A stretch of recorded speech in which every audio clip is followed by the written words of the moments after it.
Sinta berdiri di depan cermin besar di kamar pengantin, memandang bayangannya yang memantul dengan gaun putih sederhana tapi elegan.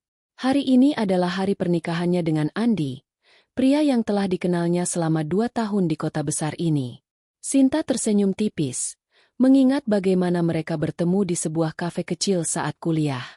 Andi, dengan senyumnya yang menawan dan ambisinya yang tinggi, langsung menarik perhatiannya. Dia adalah anak tunggal dari keluarga kelas menengah atas. Ayahnya seorang pengusaha properti kecil-kecilan, dan ibunya seorang ibu rumah tangga yang gemar mengoleksi barang antik. Sinta, di sisi lain, berasal dari kampung kecil di lereng gunung, tempat di mana kehidupan masih sederhana dan alam menjadi sahabat sehari-hari. Pernikahan mereka digelar di sebuah gedung serba mewah di pusat kota, atas permintaan keluarga Andi. Ibu mertua Sinta, Bu Ratna, adalah wanita yang sangat perfeksionis. Dia mengatur segalanya mulai dari dekorasi bunga hingga menu makanan, memastikan semuanya terlihat mewah dan berkelas. Kita harus menunjukkan standar keluarga kita, katanya berulang kali kepada Andi. Sinta tidak keberatan.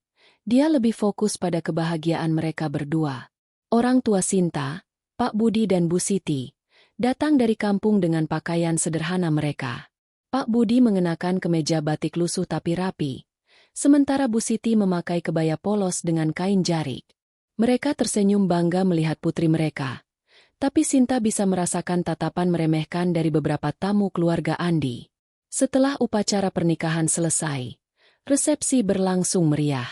Andi memeluk Sinta erat, berbisik. Akhirnya kita resmi, sayang. Aku janji akan buat kamu bahagia. Sinta mengangguk, hatinya penuh harapan. Namun, di balik senyumnya, ada rahasia besar yang dia simpan rapat-rapat. Orang tua Sinta bukanlah petani biasa seperti yang diketahui orang-orang.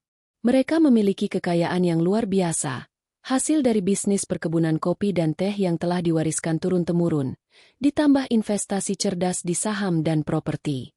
Rumah mereka di kampung bukan gubuk reot, melainkan sebuah kompleks megah yang tersembunyi di balik pepohonan lebat, lengkap dengan fasilitas modern seperti kolam renang, helipad pribadi, dan koleksi mobil mewah yang jarang digunakan. Pak Budi dan Bu Siti sengaja hidup sederhana untuk mengajarkan nilai-nilai kerendahan hati kepada anak-anak mereka.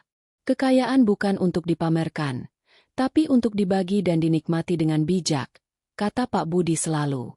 Sinta ingat betul saat kecil, dia sering bermain di taman luas rumah itu, tapi orang tuanya selalu mengingatkan untuk tidak sombong. Ketika Sinta memutuskan kuliah di kota dan bertemu Andi, dia memilih untuk tidak menceritakan semuanya. Biarkan saja mereka mengenal kita apa adanya, kata Bu Siti saat Sinta bertanya apakah boleh mengungkap rahasia itu. Andi tahu Sinta dari keluarga sederhana, dan dia mencintainya karena kepribadiannya yang hangat dan mandiri, bukan karena harta. Tapi Bu Ratna, ibu Andi, seringkali menyindir halus tentang latar belakang Sinta. Kamu beruntung menikah dengan anakku. Ya, keluarga kami punya standar tinggi, katanya suatu hari saat mereka makan malam bersama sebelum pernikahan. Malam itu, setelah resepsi usai, Sinta dan Andi pindah ke rumah mertua di kawasan elit kota. Rumah itu besar, dengan taman depan yang rapi dan interior yang dipenuhi barang-barang mahal. Bu Ratna bangga dengan koleksinya, terutama Gucci antik dari dinasti Ming yang dia beli di lelang internasional. Ini harta karun keluarga, harganya jutaan dolar, katanya sambil memamerkan kepada Sinta. Sinta mengangguk sopan, tapi dalam hati dia tertawa kecil. Koleksi orang tuanya jauh lebih berharga, termasuk artefak budaya asli dari leluhur mereka yang bernilai miliaran. Tapi Sinta tetap diam, menikmati kehidupan barunya sebagai istri Andi. Hari-hari pertama pernikahan mereka penuh kebahagiaan. Andi bekerja sebagai manajer di perusahaan ayahnya, sementara Sinta memilih bekerja paruh waktu sebagai desainer grafis freelance, meski sebenarnya dia bisa saja tidak bekerja sama sekali berkat warisan keluarganya.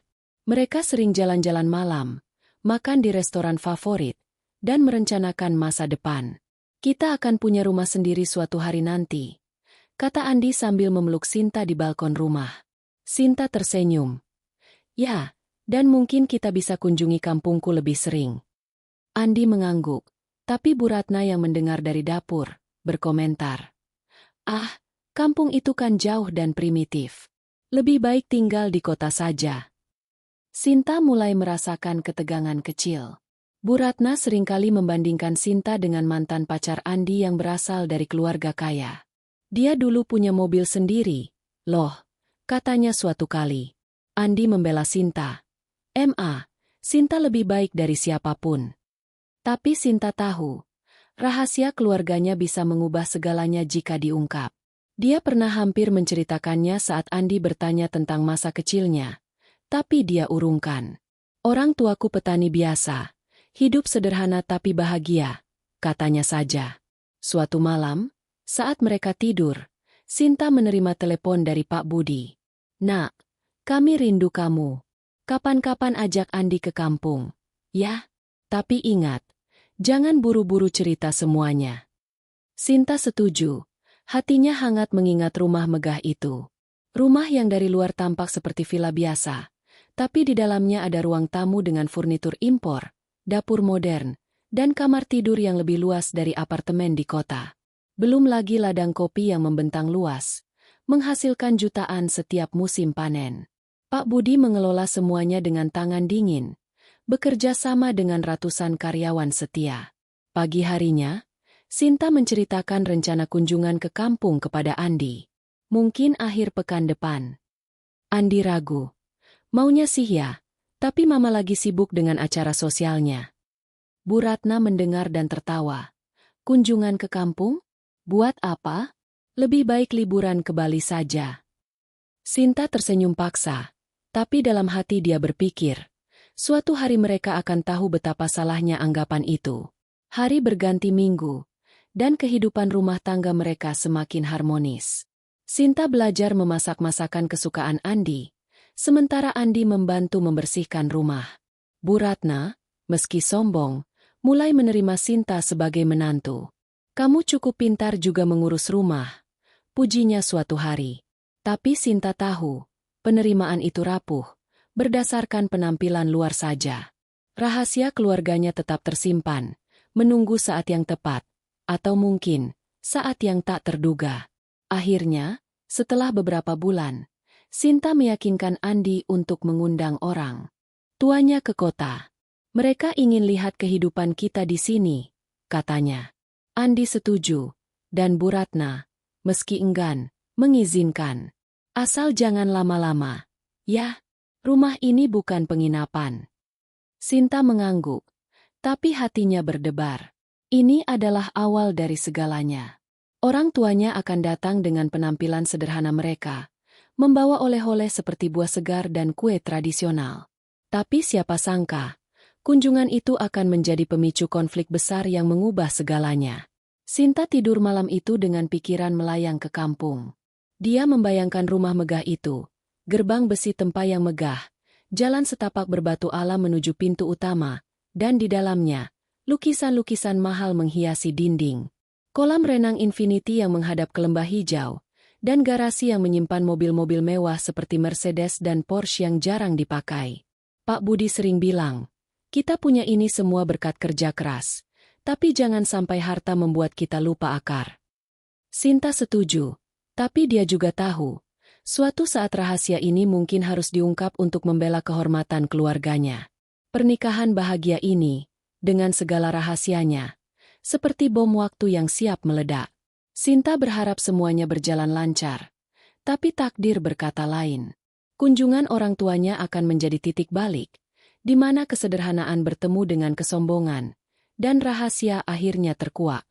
Cahaya matahari pagi menyelinap melalui jendela besar ruang tamu rumah mertua Sinta, menerangi koleksi vas dan guci antik yang tersusun rapi di rak kayu mahoni. Sinta sedang menyapu lantai dengan hati-hati, berusaha tidak mengganggu barang-barang berharga milik Bu Ratna, ibu mertuanya. Hari ini adalah hari yang ditunggu-tunggu sekaligus membuatnya deg-degan.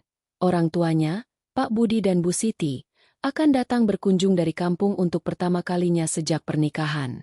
Sinta sudah merindukan mereka, tapi ada perasaan cemas yang menggelayuti hatinya. Bagaimana Bu Ratna akan menyambut mereka?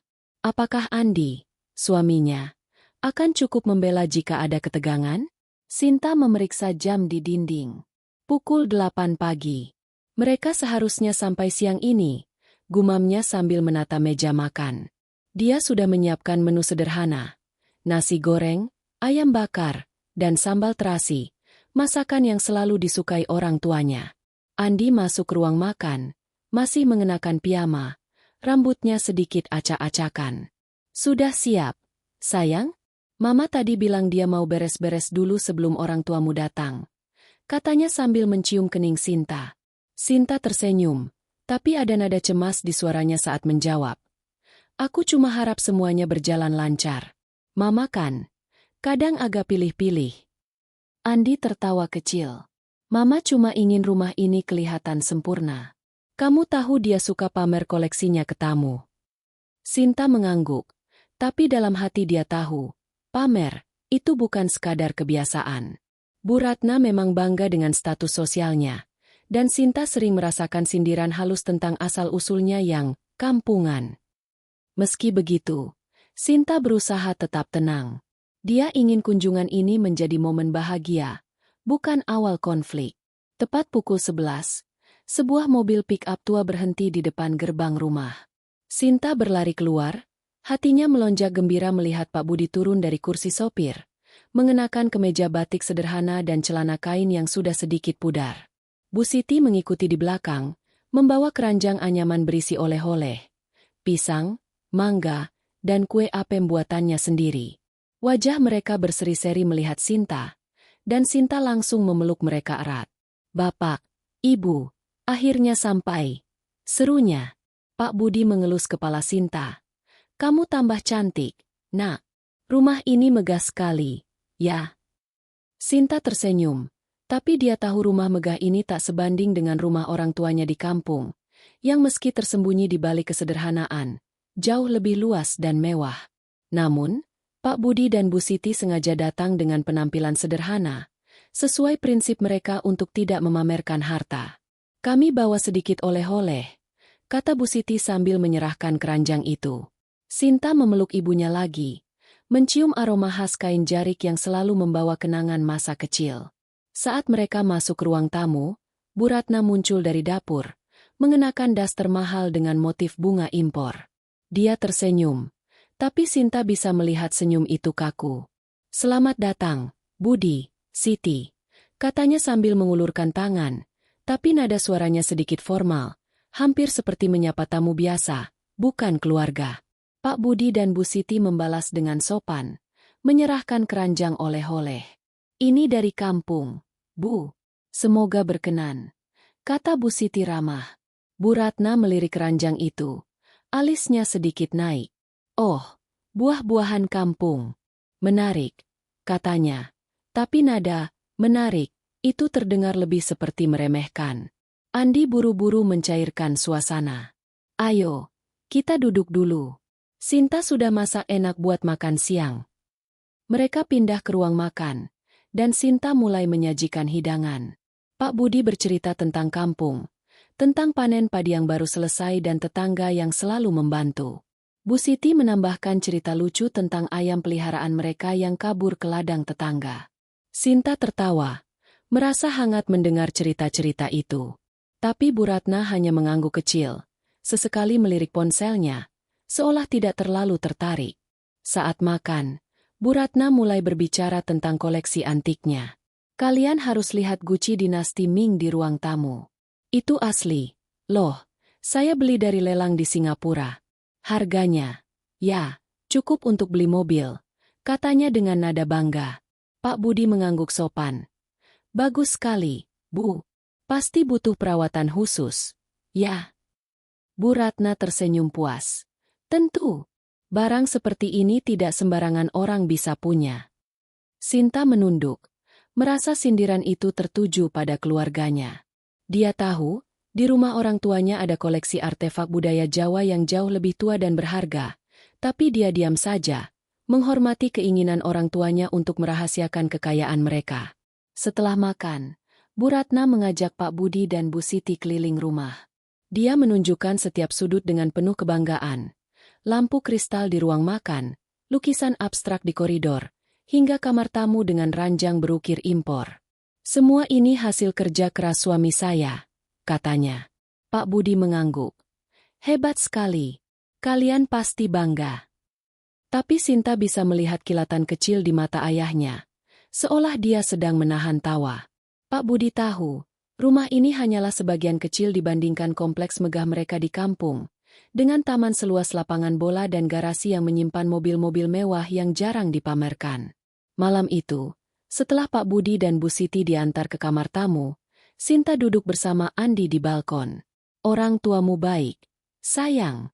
Tapi, kayaknya Mama agak kaku. Ya, kata Andi sambil menggenggam tangan Sinta. Sinta menghela napas. Iya, aku cuma harap Mama bisa lebih terbuka. Bapak sama Ibu orang sederhana, tapi mereka tulus. Andi mengangguk. Aku tahu. Aku akan coba bicara sama Mama biar dia lebih santai. Tapi keesokan harinya, ketegangan mulai terasa. Saat sarapan, Bu Ratna mengomentari kue apem buatan Bu Siti. Rasanya unik, ya, agak tradisional. Di kota, orang lebih suka kue tart modern, katanya sambil tersenyum tipis. Bu Siti hanya tersenyum. Iya, Bu, ini resep nenek saya. Di kampung, semua orang suka. Sinta mengepalkan tangan di bawah meja, kesal dengan nada meremehkan itu. Pak Budi, seperti biasa, tetap tenang, mengalihkan pembicaraan ke cuaca dan rencana panen berikutnya. Sinta mulai merasa tidak nyaman. Dia tahu orang tuanya berusaha menyesuaikan diri, tapi sikap Bu Ratna membuatnya jengkel. Kenapa Mama harus selalu membandingkan? Tanyanya pada Andi saat mereka berdua di kamar. Andi menghela napas. Mama cuma bangga sama apa yang dia punya. Nanti juga dia terbiasa sama orang tuamu. Tapi Sinta tidak yakin. Dia tahu Bu Ratna punya standar tinggi, dan orang tuanya, dengan penampilan sederhana mereka, tidak sesuai dengan gambaran mewah yang diinginkan mertuanya. Hari kedua kunjungan, Bu Siti menawarkan membantu di dapur. Biar saya bantu cuci piring, Bu, katanya ramah. Bu Ratna menolak halus. Oh, tidak usah, Siti. Kami punya mesin cuci piring. Lagi pula, kamu tamu. Tapi nada suaranya terdengar seperti tidak ingin Bu Siti menyentuh apapun. Sinta melihat ibunya tersenyum kaku, dan hatinya semakin panas. Dia ingin sekali berkata, Ibu saya bisa beli 100 mesin cuci piring kalau mau. Tapi dia menahan diri, mengingat pesan ayahnya. Kesabaran adalah kekuatan, Nak. Malam itu, saat semua tidur, Sinta menelpon ibunya yang sudah di kamar tamu. Ibu, maaf kalau suasananya kurang enak, katanya pelan. Bu Siti tertawa kecil. Sudahlah, Nak, kami baik-baik saja. Yang penting kamu bahagia dengan Andi. Tapi Sinta tahu, di balik ketenangan ibunya, ada luka kecil karena sikap Bu Ratna. Dia berjanji dalam hati, kunjungan ini harus berakhir dengan baik, meski dia mulai merasakan bara konflik yang perlahan menyala.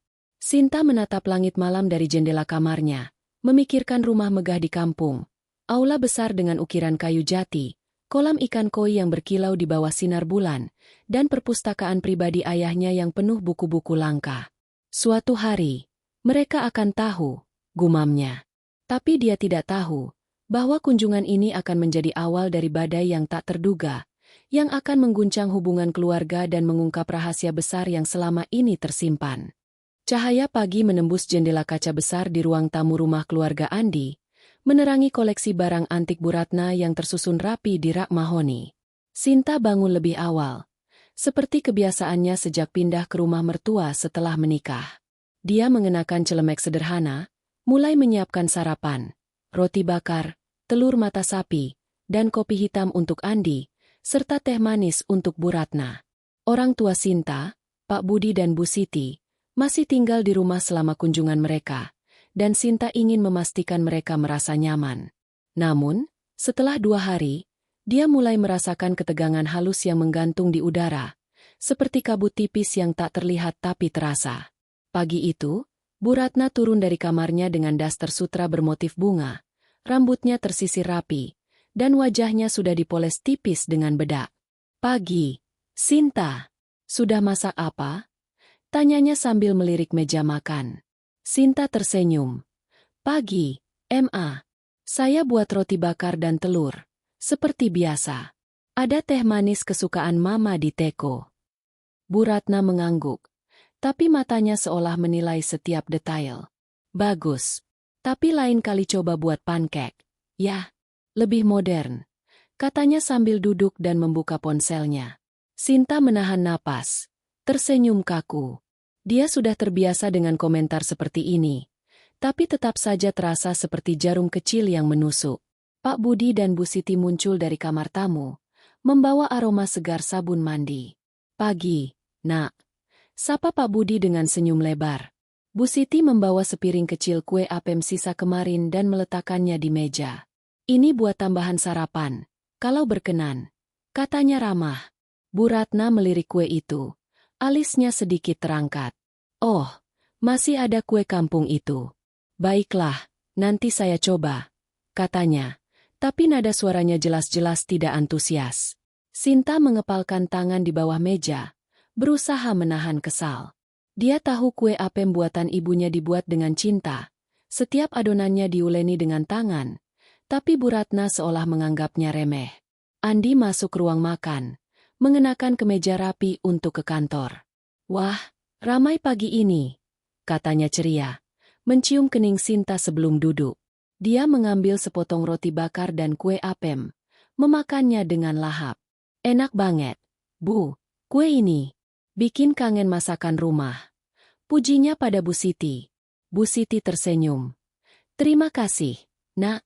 Kalau Andi suka, nanti Ibu buatkan lagi. Bu Ratna hanya tersenyum tipis, lalu mengalihkan pembicaraan. Andi, jangan lupa malam ini kita makan di restoran baru di pusat kota. Aku sudah pesan tempat. Kita harus coba menu fusion mereka, katanya ala Eropa. Sinta merasa canggung. Dia tahu orang tuanya tidak terbiasa dengan restoran mewah, tapi dia mengangguk saja. Bapak sama Ibu ikut, ya? Tanyanya pelan. Pak Budi menggeleng sambil tertawa. Kalian saja, Nak. Kami di rumah lebih senang. Makan apa saja jadi, asal kumpul keluarga. Bu Ratna seolah lega. Ya, lebih enak begitu. Restoran itu agak eksklusif. Takutnya kurang cocok. Sinta menunduk. Merasa sindiran itu seperti tamparan halus untuk orang tuanya.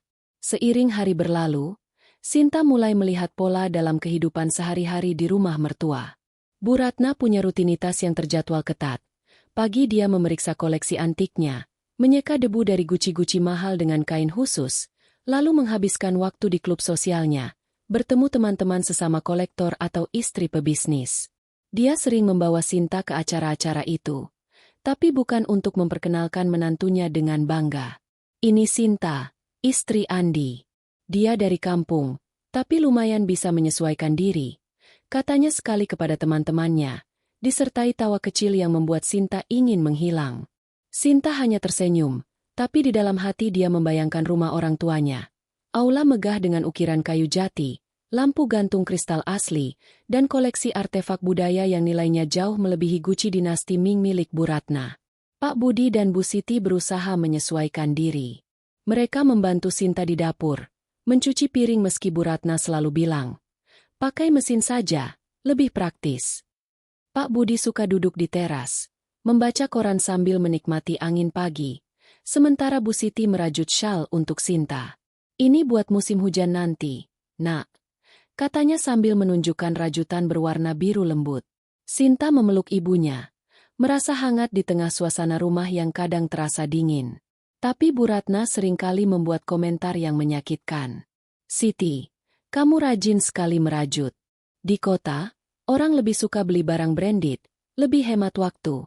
Katanya suatu sore sambil menyortir undangan acara sosial.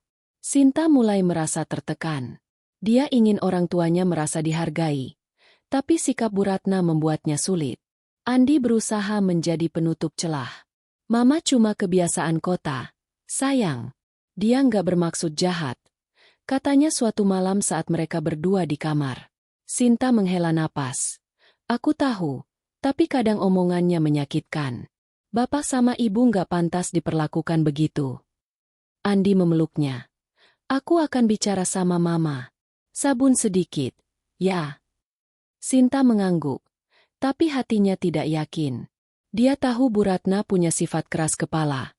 Dan status sosial adalah segalanya baginya. Suatu sore, Bu Ratna mengajak seluruh keluarga ke ruang tamu untuk memamerkan koleksi terbarunya. Sebuah vas porselen dari Prancis. Ini limited edition.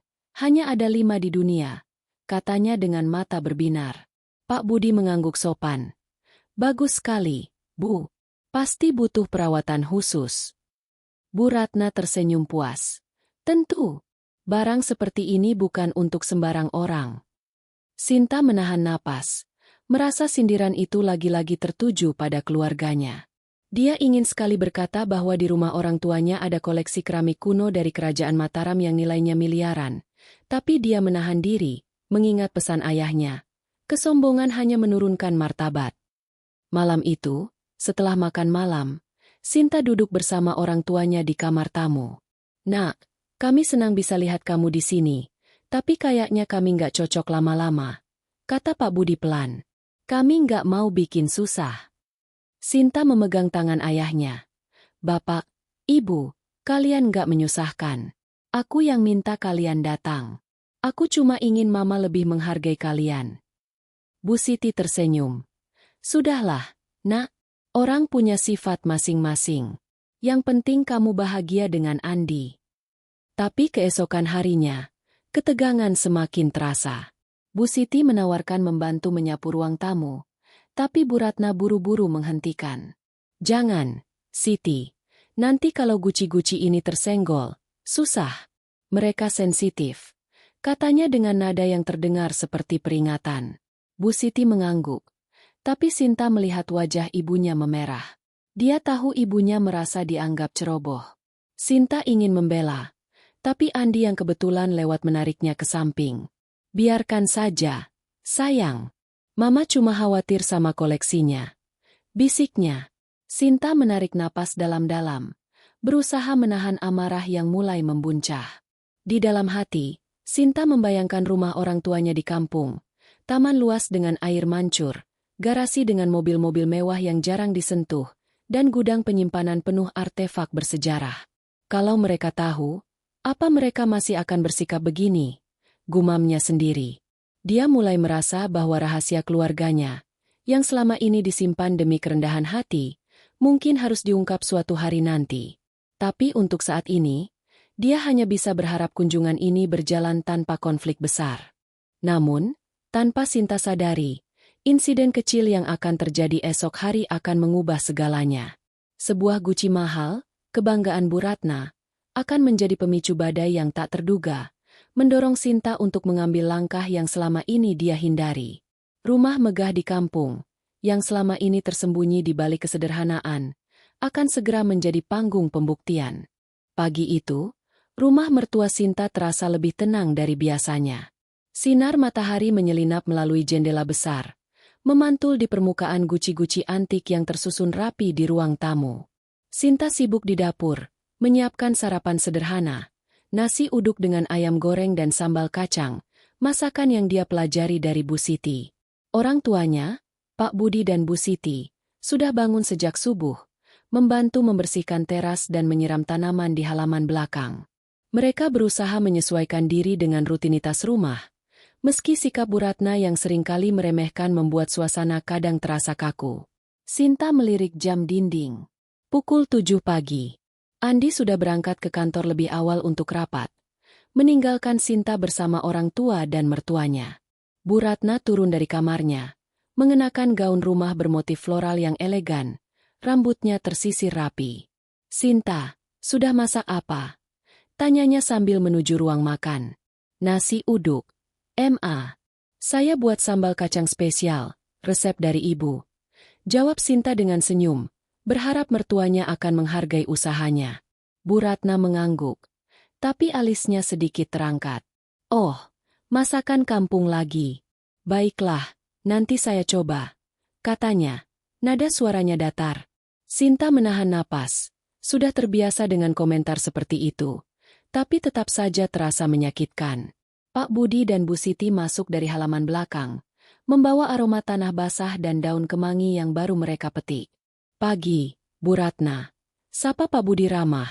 Tangannya memegang seikat kecil kemangi. "Ini dari halaman, buat tambahan sambal, kalau suka." Bu Ratna tersenyum tipis. "Terima kasih, Budi. Tapi saya lebih suka bumbu instan, lebih praktis." Bu Siti mengangguk sopan, tapi Sinta bisa melihat wajah ibunya memerah sedikit. Dia tahu ibunya merasa usahanya tidak dihargai, tapi seperti biasa, Bu Siti hanya tersenyum dan berkata, "Ya, terserah selera, Bu." Setelah sarapan, Bu Ratna mengumumkan rencananya untuk hari ini. "Sinta, nanti siang saya ada acara arisan di klub sosial. Kamu ikut, ya, biar belajar bergaul dengan teman-teman saya," katanya sambil menyesap teh. Sinta mengangguk, meski dalam hati dia tidak terlalu antusias. Acara arisan itu selalu penuh dengan obrolan tentang barang branded, liburan ke luar negeri, dan koleksi antik, topik yang jauh dari dunia Sinta. "Bapak sama Ibu di rumah saja, ya?" tanya Sinta pada orang tuanya. Pak Budi mengangguk. "Kami santai saja, Nak. Mungkin nanti bantu beres-beres kalau perlu." Bu Ratna buru-buru menimpali. "Oh, tidak perlu, Budi. Nanti pembantu yang urus. Kalian istirahat saja." Sinta merasa ada nada meremehkan dalam kata-kata itu, seolah orang tuanya dianggap tidak mampu melakukan apapun dengan benar. Tapi dia menahan diri, tidak ingin memperburuk suasana. Setelah Bu Ratna pergi ke kamar untuk bersiap, Bu Siti menarik Sinta ke samping. "Nak, Ibu mau bantu bersih-bersih ruang tamu. Biar nggak cuma duduk-duduk," katanya pelan. Sinta ragu, mengingat peringatan Bu Ratna tentang guci-guci mahal. "Ibu, hati-hati ya. Mama sensitif banget sama koleksinya," bisiknya. Bu Siti tersenyum. "Tenang, Nak. Ibu tahu cara bersih-bersih." Bu Siti mengambil kemoceng dan mulai menyapu debu dari meja dan rak di ruang tamu. Sinta membantu, memastikan setiap gerakan hati-hati. Pak Budi duduk di teras, membaca koran, sesekali melirik ke dalam untuk memastikan semuanya baik-baik saja. Ruang tamu itu seperti museum kecil, dengan guci dinasti Ming sebagai pusat perhatian. Guci itu, setinggi pinggang, berdiri megah di sudut ruangan, dihiasi motif naga biru yang berkilau di bawah sinar lampu. "Ini harta karun saya," kata Bu Ratna kemarin sambil menyeka permukaannya dengan kain khusus. "Jutaan dolar, asli dari lelang internasional." Bu Siti bergerak perlahan, mengelap rak di sekitar guci dengan penuh perhatian. Tapi saat dia menggeser posisi untuk membersihkan sudut rak, lengan bajunya tersangkut di sebuah vas kecil di samping guci utama. Vas itu bergoyang, dan dengan refleks, Bu Siti berusaha menahannya. Namun, tangannya justru menyenggol guci dinasti Ming. Dalam sekejap, guci itu miring, lalu jatuh ke lantai dengan suara pecahan keras yang menggema di seluruh rumah. Serpihan porselen berhamburan, dan Sinta membeku, jantungan. "Ya Tuhan!" seru Bu Siti. Tangannya menutup mulut, wajahnya pucat. Pak Budi berlari masuk dari teras. "Apa yang terjadi?" Sinta berlutut di dekat pecahan guci. Hatinya berdegup kencang. "Ibu, kenapa?" katanya. Suaranya gemetar. Sebelum Bu Siti bisa menjawab, Bu Ratna muncul dari koridor. Matanya melebar melihat kekacauan itu. "Apa ini?" teriaknya. Suaranya melengking. Dia berlari ke arah guci yang kini hanya serpihan. Wajahnya memerah karena marah. "Siti, apa yang kamu lakukan?" "Itu guci dinasti Ming. Harganya jutaan dolar." Bu Siti gemetar. "Maaf, Bu. Saya nggak sengaja. Saya cuma mau bantu bersih-bersih." Tapi Bu Ratna tidak mendengar. "Bantu? Bantu apa? Kalian dari kampung. Nggak tahu apa-apa soal barang berharga. Ini bukan mainan," bentaknya. Sinta berdiri, mencoba menenangkan. Ibu nggak sengaja. Kita bisa ganti rugi." Tapi Bu Ratna memotong. "Ganti? Dengan apa? Kalian tahu berapa nilainya? Ini bukan cuma uang. Ini warisan keluarga. Nada suaranya penuh penghinaan, dan Sinta merasa darahnya mendidih. Pak Budi melangkah maju, suaranya tenang tapi tegas. Bu Ratna, kami sangat menyesal. Kami akan tanggung jawab. Beritahu berapa harga Gucinya. Kami akan ganti. Bu Ratna tertawa sinis. Ganti? Kalian? Dengan apa? Jual sawah di kampung? Ini bukan barang yang bisa dibeli sembarang orang. Sinta mengepalkan tangan. Ingin sekali mengatakan bahwa orang tuanya bisa membeli 100 guci seperti itu tanpa berkedip. Tapi dia menahan diri, melihat wajah ayahnya yang tetap sabar. Saat itu, Andi pulang lebih awal dari kantor. Dia masuk ruang tamu, terkejut melihat kekacauan. Apa yang terjadi? Tanyanya. Matanya beralih dari pecahan guci ke wajah marah ibunya.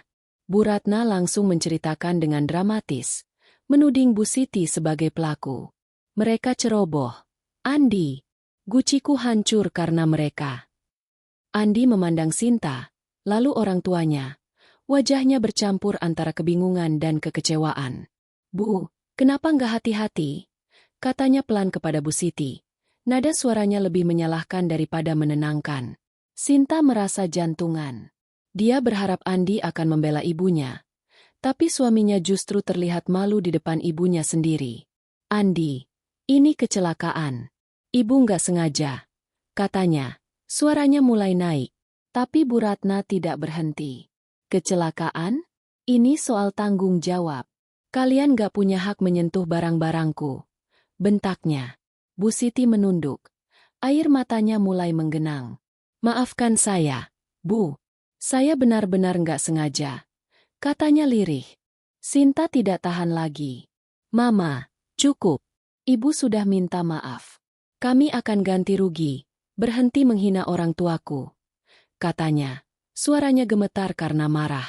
Bu Ratna terdiam sejenak. Terkejut dengan ledakan Sinta. Tapi lalu dia menatap Sinta dengan dingin. Kalian pikir bisa ganti begitu saja? Ini bukan soal uang. Ini soal nilai. Kalian gak akan pernah mengerti. Pak Budi menggenggam tangan Bu Siti. Sudah, Siti. Kita ke kamar dulu. Mereka berjalan pergi, meninggalkan Sinta yang masih gemetar di ruang tamu. Malam itu, suasana rumah seperti kuburan. Sinta duduk di kamar bersama Andi. Matanya merah karena menahan tangis. Kenapa kamu gak bela ibu tadi? Tanyanya.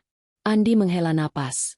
Sayang, aku tahu itu kecelakaan, tapi guci itu benar-benar penting buat mama. Aku cuma nggak mau bikin dia tambah marah. Sinta menatapnya, kecewa. Jadi kamu pilih mama ketimbang orang tuaku? Andi diam, tidak tahu harus menjawab apa. Di kamar tamu, Bu Siti menangis pelan di pelukan Pak Budi. Aku cuma mau bantu. Budi. Aku nggak sengaja, katanya. Pak Budi mengelus punggung istrinya. Aku tahu, Siti. Ini bukan salahmu. Mereka yang nggak tahu siapa kita sebenarnya. Sinta mendengar percakapan itu dari balik pintu. Hatinya hancur. Dia tahu, insiden ini bukan akhir, melainkan awal dari badai yang lebih besar. Bara kemarahan mulai menyala di dadanya, dan untuk pertama kalinya, dia berpikir untuk mengungkap rahasia keluarganya, bukan untuk pamer, tapi untuk membela kehormatan orang tuanya. Malam itu, rumah mertua Sinta terasa seperti ruang tanpa udara, penuh dengan ketegangan yang menyesakan. Insiden Guci dinasti Ming yang pecah tadi siang masih meninggalkan luka di hati Sinta. Dia duduk di tepi ranjang di kamarnya, matanya merah karena menahan tangis, sementara Andi berjalan mondar-mandir, mencoba mencari kata-kata untuk menenangkan suasana. Sayang, aku tahu kamu kesal, tapi mama juga sedang emosi. Guci itu benar-benar berarti baginya. Katanya pelan, tapi nada suaranya tidak meyakinkan. Sinta menatapnya tajam. Andi, ini bukan cuma soal Guci. Mama menghina orang tuaku, dan kamu nggak membela mereka sama sekali. Andi menghela napas, duduk di samping Sinta, dan mencoba memegang tangannya.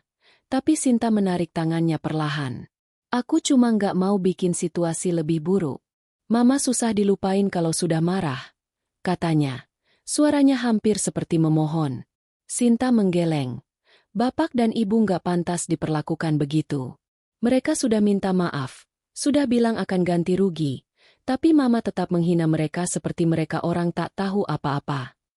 Kata-kata Sinta penuh emosi, dan untuk pertama kalinya, dia merasa jarak antara dirinya dan Andi mulai terbentuk. Di kamar tamu, Pak Budi dan Bu Siti duduk di tepi ranjang sederhana.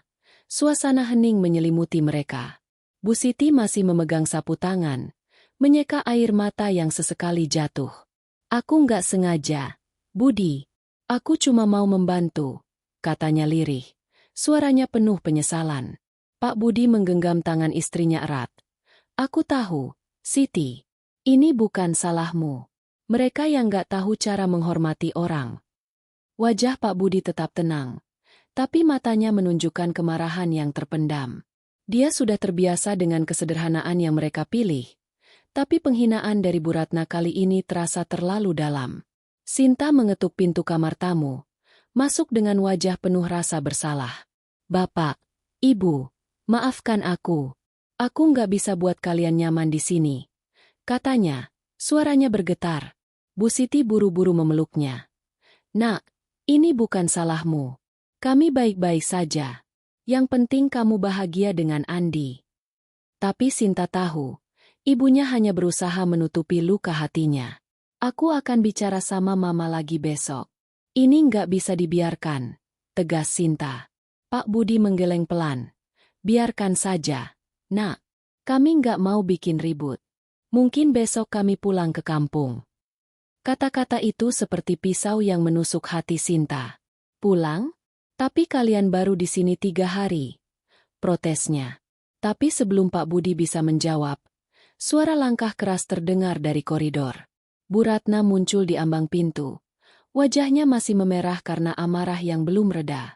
Sinta, Budi, Siti, kita perlu bicara sekarang, katanya dengan nada dingin.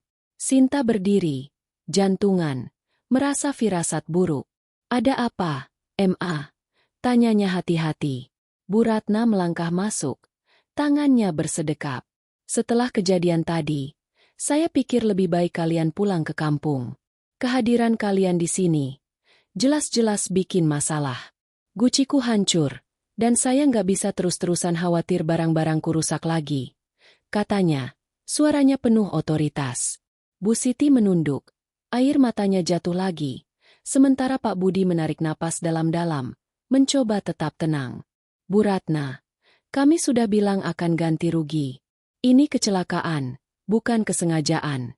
Katanya, suaranya tegas tapi sopan. Bu Ratna tertawa sinis. Ganti rugi? Dengan apa? Kalian pikir sawah dan kebun di kampung bisa bayar Guci dinasti Ming? Ini bukan soal uang. Ini soal nilai budaya yang kalian gak akan pernah mengerti. Nada suaranya semakin tinggi, penuh penghinaan. Sinta tidak tahan lagi. Mama, cukup. Bapak dan ibu bukan orang miskin yang gak tahu apa-apa. Kalau mama tahu siapa mereka sebenarnya. Sinta menghentikan kata-katanya, menyadari dia hampir mengungkap rahasia keluarganya. Bu Ratna memandangnya dengan alis terangkat. Siapa mereka? Petani dari kampung, bukan? Apalagi yang perlu saya tahu? Sinta mengepalkan tangan, ingin sekali menceritakan tentang rumah megah di kampung, tentang ladang kopi dan teh yang menghasilkan miliaran, tentang koleksi artefak yang jauh lebih berharga dari Guci Bu Ratna. Tapi dia menahan diri, melihat isyarat halus dari Pak Budi yang menggeleng pelan. Kami mengerti, Bu Ratna. Kalau kehadiran kami mengganggu, kami akan pulang besok pagi, kata Pak Budi dengan suara yang tetap tenang, tapi penuh martabat. Bu Ratna mengangguk, seolah puas. Itu keputusan terbaik. Saya nggak mau ada drama lagi di rumah ini. Dia berbalik dan pergi, meninggalkan Sinta yang gemetar karena marah dan malu. Bu Siti memeluk Sinta. Sudah, Nak, jangan bertengkar karena kami. Tapi Sinta tidak bisa menerima. Ini nggak adil. Ibu, kalian diusir cuma karena kecelakaan kecil? Mama terlalu keterlaluan. Katanya, suaranya pecah. Malam itu, Sinta tidak bisa tidur. Dia duduk di balkon, menatap langit gelap, Pikirannya penuh dengan amarah dan rasa bersalah. Dia mendengar suara pintu kamarnya terbuka, dan Andi mendekat. "Sayang, aku tahu kamu marah, tapi Mama sedang emosi. Mungkin lebih baik Bapak sama Ibu pulang dulu, biar situasi tenang," katanya hati-hati. Sinta menatapnya dengan mata penuh kekecewaan. "Jadi kamu setuju mereka diusir?" "Andi, mereka orang tuaku. Kalau Mama yang salah, kenapa mereka yang harus pergi?"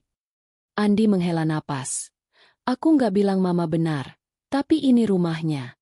Aku cuma nggak mau kalian semua bertengkar." Sinta bangkit. Matanya berkilat. "Kalau kamu nggak bisa bela orang tuaku, mungkin aku yang akan melakukannya." Dia berjalan masuk, meninggalkan Andi yang terdiam di balkon. Di dalam hati, Sinta mulai merencanakan sesuatu. Dia tidak akan membiarkan orang tuanya dipermalukan begitu saja. Rahasia keluarganya, yang selama ini disimpan demi kerendahan hati, mungkin harus diungkap untuk menunjukkan bahwa mereka bukan keluarga biasa yang bisa diremehkan. Pagi harinya, suasana sarapan terasa seperti pemakaman. Pak Budi dan Bu Siti sudah mengemasi barang-barang mereka, siap berangkat dengan pick-up tua yang membawa mereka ke kota. Bu Ratna duduk di ruang makan, menyesap teh tanpa berkata apa-apa. Wajahnya dingin. Sinta membantu orang tuanya membawa tas ke mobil. Hatinya hancur melihat wajah ibunya yang masih memerah karena menangis semalam. "Nak, jangan simpan dendam, ya. Kami baik-baik saja," kata Bu Siti sambil memeluk Sinta. Pak Budi menambahkan, "Jaga dirimu, Nak. Kalau perlu, datang ke kampung kapan saja." Saat pick-up tua itu melaju meninggalkan rumah, Sinta berdiri di gerbang. Air matanya akhirnya jatuh. Dia memandang mobil itu menghilang di ujung jalan, dan kemarahan dalam dadanya semakin membesar. "Mama, Andi, kalian akan tahu siapa orang tuaku sebenarnya," gumamnya. Dia kembali ke kamar, mengambil ponsel, dan menelpon ayahnya. "Bapak, aku nggak terima mereka perlakukan kalian begini. Boleh aku bawa mereka ke kampung? Biar mereka lihat sendiri rumah kita." Pak Budi terdiam sejenak di ujung telepon, lalu menjawab dengan suara tenang. "Kalau itu yang kamu pikir terbaik, Nak. Tapi ingat, jangan bertindak karena dendam. Tunjukkan siapa kita dengan martabat." Sinta mengangguk. Meski ayahnya tidak bisa melihat. "Aku janji, Bapak, ini bukan soal pamer, tapi soal harga diri." Sinta menutup telepon. Hatinya dipenuhi tekad. Dia akan mengundang Andi dan Bu Ratna ke kampung, dengan alasan rekonsiliasi. Tapi di balik itu, dia ingin mereka melihat sendiri rumah megah yang selama ini disembunyikan, ladang-ladang luas, dan kekayaan yang jauh melebihi apa yang mereka banggakan. Pengusiran ini bukan akhir, melainkan awal dari pembuktian yang akan mengguncang pandangan mereka. Hari-hari setelah pengusiran, orang tua Sinta terasa seperti kabut kelabu yang menyelimuti rumah mertua. Sinta bergerak seperti biasa, menyiapkan sarapan, membersihkan rumah, dan menemani Bu Ratna ke acara sosial, tapi hatinya penuh gejolak. Setiap kali melihat ruang tamu tempat Guci dinasti Ming itu pecah, amarahnya kembali membuncah. Kata-kata pedas Bu Ratna, "Kalian pikir sawah dan kebun di kampung bisa bayar Guci dinasti Ming?" terus bergema di kepalanya. Yang lebih menyakitkan, sikap Andi yang tidak membela orang tuanya membuat Sinta merasa sendirian. Dia mencintai Andi, tapi kekecewaan itu seperti retakan kecil di fondasi pernikahan mereka. Sinta duduk di balkon malam itu, menatap bintang-bintang yang berkelip di langit kota.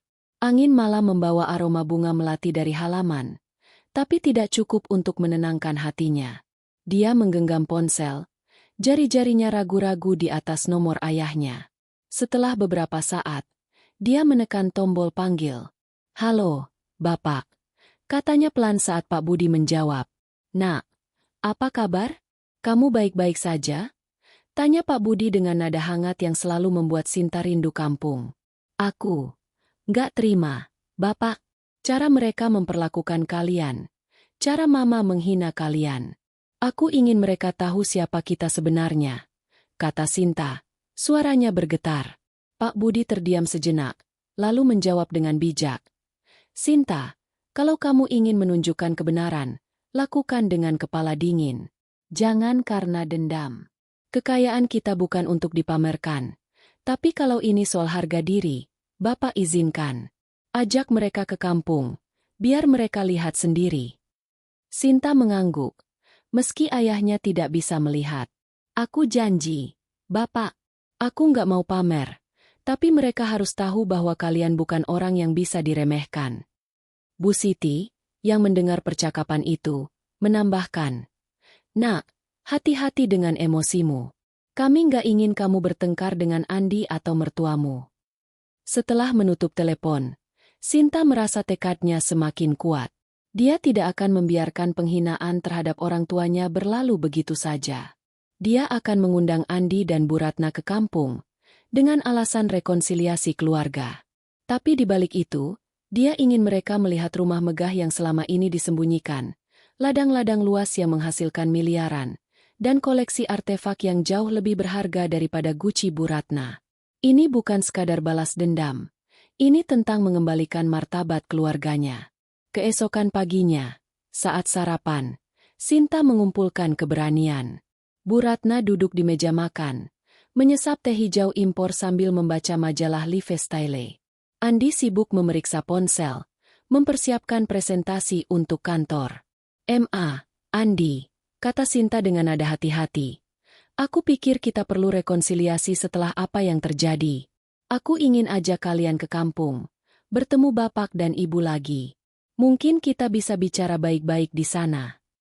Bu Ratna menurunkan majalahnya. Alisnya terangkat. Ke kampung? Buat apa? Rumah mereka pasti sederhana. Sinta, kita bisa bicara di sini kalau mau damai. Katanya dengan nada meremehkan. Sinta menahan napas, menjaga nada suaranya tetap tenang. Justru karena itu, aku ingin kalian kenal keluargaku lebih baik. Bapak dan ibu sudah minta maaf, dan mereka ingin memperbaiki hubungan. Andi melirik Sinta. Wajahnya menunjukkan keraguan. Sayang, kamu yakin? Jalan ke kampung kan jauh, dan Mama punya banyak acara minggu ini. Bu Ratna mengangguk. Betul, aku ada lelang antik akhir pekan ini. Lagi pula, apa yang bisa kita lakukan di kampung? Lihat sawah. Tawa kecilnya terdengar seperti pisau bagi Sinta. Sinta tersenyum tipis, menyembunyikan kemarahan di dadanya. Andi, cuma satu akhir pekan. Aku janji, kalian gak akan menyesal. Bapak dan ibu sudah menyiapkan sambutan spesial. Dia sengaja menambahkan nada misterius, membuat Andi penasaran. Spesial?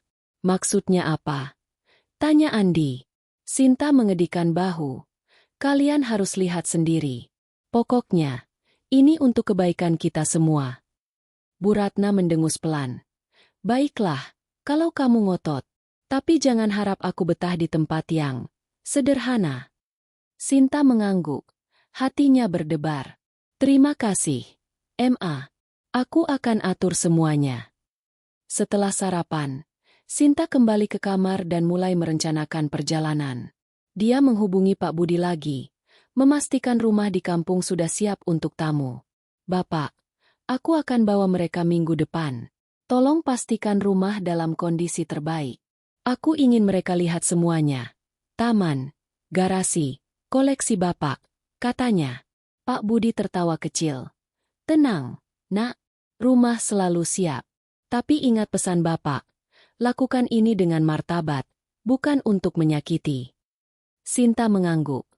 Aku tahu, Bapak, aku cuma ingin mereka menghormati kalian. Selama beberapa hari berikutnya, Sinta bergerak dengan hati-hati. Dia tidak ingin Bu Ratna atau Andi curiga bahwa ini lebih dari sekadar kunjungan biasa. Di rumah, suasana masih tegang. Bu Ratna seringkali mengeluh tentang Gucci yang pecah, bahkan di depan Sinta. Kalau bukan karena orang tuamu, aku nggak akan kehilangan harta karunku, katanya suatu sore sambil menyeka vas lain di ruang tamu. Sinta hanya tersenyum kaku, menahan dorongan untuk membalas. Andi, di sisi lain, mencoba mendamaikan. Sayang, Mama cuma butuh waktu. Nanti di kampung, Mungkin dia akan lebih lunak, katanya suatu malam. Sinta mengangguk, tapi hatinya berkata lain. Mereka akan lihat sendiri siapa kita, gumamnya dalam hati. Sinta juga mulai mengatur logistik perjalanan.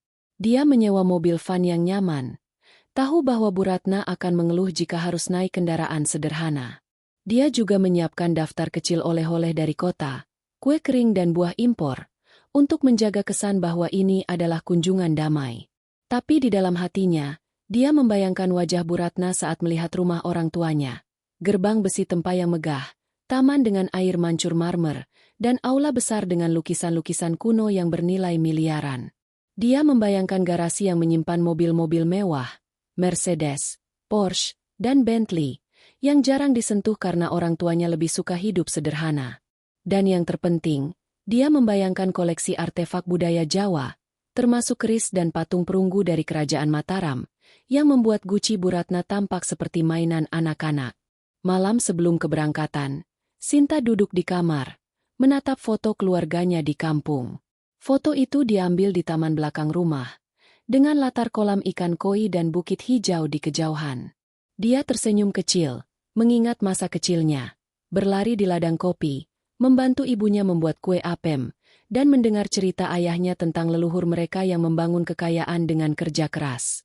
Kalian gak tahu apa-apa tentang kami, gumamnya, memikirkan Bu Ratna dan Andi. Tapi dia juga merasa konflik batin. Dia mencintai Andi, dan bagian dari dirinya tidak ingin menyakitinya.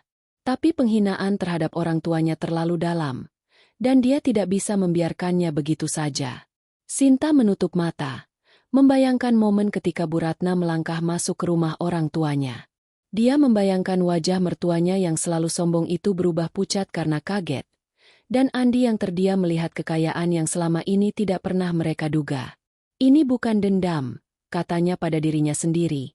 Ini soal keadilan. Tapi di sudut hatinya, ada kepuasan kecil yang mulai tumbuh, dan dia tahu rencana ini akan mengubah segalanya. Besok adalah hari besar. Perjalanan ke kampung akan menjadi titik balik, tidak hanya untuk membuktikan sesuatu kepada Bu Ratna dan Andi, tapi juga untuk Sinta sendiri. Dia akan menunjukkan bahwa keluarganya bukan hanya layak dihormati, tapi jauh lebih besar dari apa yang pernah mereka bayangkan. Pagi itu, udara di kota terasa segar dengan embun yang masih menempel di dedaunan taman depan rumah mertua Sinta. Mobil van putih yang disewa Sinta sudah terparkir rapi di depan gerbang. Mesinnya menyala pelan, siap membawa mereka ke kampung. Sinta sibuk memeriksa tas-tas kecil berisi oleh-oleh, kue kering, buah impor, dan beberapa souvenir kecil dari kota, yang dia siapkan untuk menjaga kesan bahwa ini adalah kunjungan damai. Tapi di dalam hatinya, ada gejolak yang sulit disembunyikan. Hari ini adalah hari di mana dia akan membuktikan kepada Bu Ratna dan Andi bahwa keluarganya bukanlah keluarga sederhana yang bisa diremehkan. Bu Ratna muncul dari pintu depan, mengenakan gaun linen mahal dengan topi lebar yang biasa dia pakai ke acara sosial. Dia melirik van itu dengan alis terangkat. Ini mobilnya? Lumayan, tapi saya kira kita bakal pakai mobil sendiri. Sinta tersenyum kaku. Van ini lebih nyaman untuk perjalanan jauh. Lagi pula, Bapak dan Ibu sudah menyiapkan sambutan spesial di kampung. Bu Ratna mendengus pelan. Sambutan spesial? Apa? Makan jagung bakar di pinggir sawah? Nada suaranya penuh sindiran, tapi Sinta hanya mengangguk, menahan amarah yang mulai menggelitik dadanya. Andi keluar dari rumah, membawa tas kecil berisi pakaian ganti. Dia tersenyum pada Sinta, tapi ada keraguan di matanya. Sayang, kamu yakin ini ide bagus? Mama masih agak sensitif soal kejadian Gucci itu, bisiknya saat membantu memasukkan tas ke bagasi. Sinta memandangnya tajam. Andi, ini demi kebaikan kita semua. Aku ingin Mama kenal Bapak dan Ibu lebih baik. Kalau kamu nggak setuju, bilang sekarang. Andi menghela napas. Aku setuju, tapi, ya, pokoknya aku harap ini berjalan lancar. Sinta tidak menjawab, hanya berbalik untuk memeriksa mobil sekali lagi. Dia tahu Andi masih berusaha menyenangkan ibunya, dan itu membuat hatinya semakin teriris. Perjalanan dimulai dengan suasana yang canggung. Sinta duduk di kursi depan bersama sopir, sementara Bu Ratna dan Andi di kursi belakang. Bu Ratna menghabiskan waktu dengan memeriksa ponselnya, sesekali mengeluh tentang sinyal yang lelet saat mereka meninggalkan kota. Jalan ke kampung ini pasti buruk. Ya, berdebu dan berlubang, katanya sambil mengipasi wajah dengan majalah. Sinta menahan senyum. Tahu bahwa jalan menuju kampungnya sudah diaspal mulus berkat investasi ayahnya untuk infrastruktur desa. Tenang, Ma. Jalannya bagus kok, katanya singkat, tapi Bu Ratna hanya mendengus. Kita lihat nanti. Andi mencoba mencairkan suasana dengan mengobrol tentang pekerjaannya. Di kantor lagi sibuk.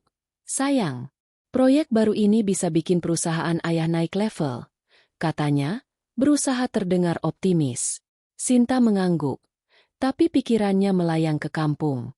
Dia membayangkan rumah orang tuanya, gerbang besi tempa dengan ukiran daun emas, taman luas dengan air mancur marmer, dan aula besar dengan lukisan-lukisan kuno yang bernilai miliaran.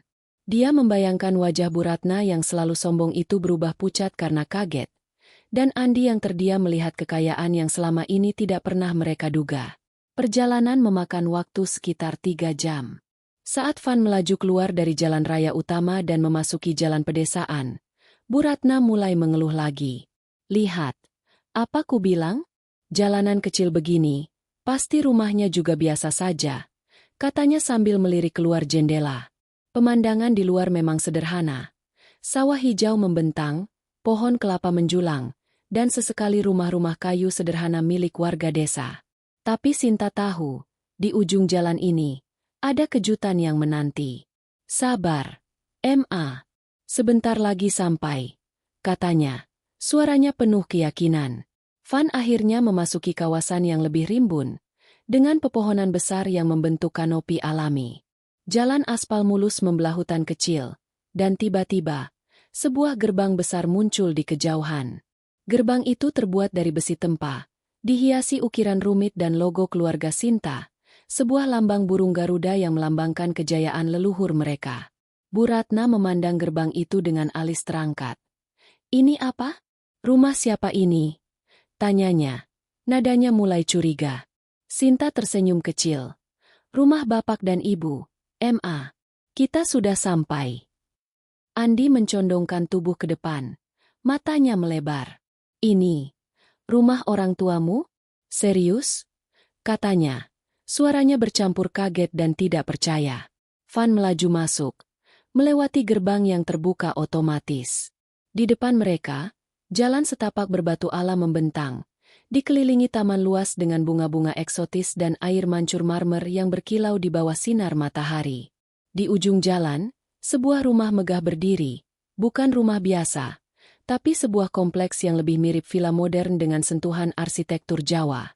Atap joglo yang megah, dinding berpanel kayu jati, dan jendela kaca besar yang memantulkan langit biru. Bu Ratna terdiam. Tangannya yang memegang majalah terhenti di udara.